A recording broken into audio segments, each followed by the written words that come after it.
The fact that so many birds and wildlife are injured, and it's the effect of humans, means that we're not looking after our environment as well as we should.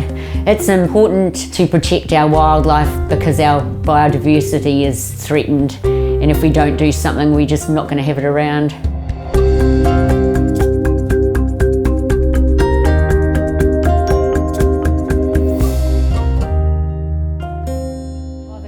Yeah, no, he's doing quite well. We've just got to get some weight on him. 811 with a towel. I'll put his eye cream in first, if you like. There you go. Thank you. He tolerated it pretty well last time. No, I know, that's great. I'll let you put that back on, thanks.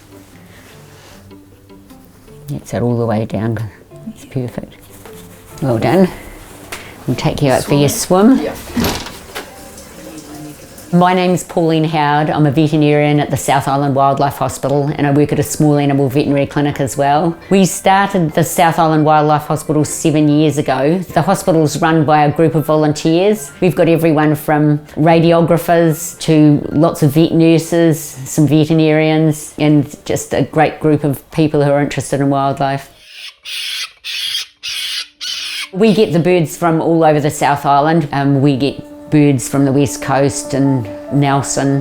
The injuries and the deaths we see are 99.9% man-caused, unfortunately. We've got a lot of birds that come in being hit by cars, flying into windows. We get kea that are poisoned by lead up in Arthur's Pass, which we've put in their environment with lead flashings on buildings, lead paint.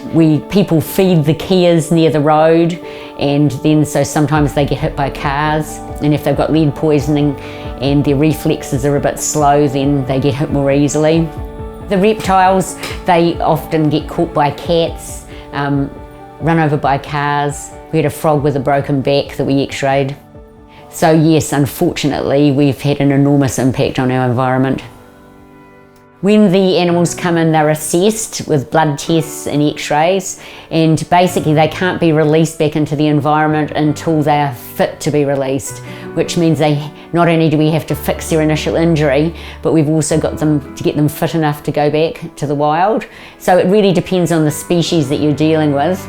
Like a bird that's going to spend all its life flying out over the sea, it has to be able to fly for extended periods, and it has to be completely waterproof.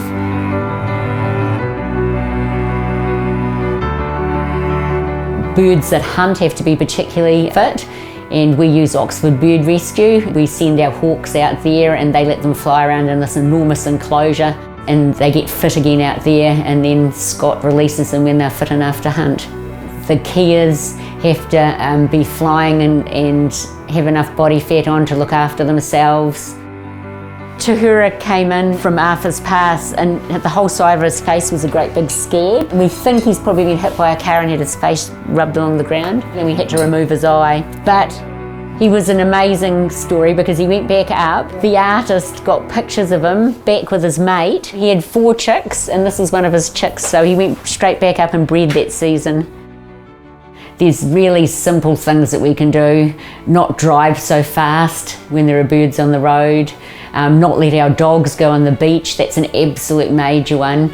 And people have great big glass windows and the birds fly into them, where you can actually get hologram stickers to put on the windows. So we really have to think what we're doing with our environment and try and mitigate the effects of it. I would like my legacy to be to leave the world a better place for the animals and birds in it, and I quite think my job too is to teach other people how to look after them and to spread the word of the things that we can do. Keep your dog on a lead, don't contaminate the environment, give the wildlife space, do lots of native planting to encourage birds back into New Zealand.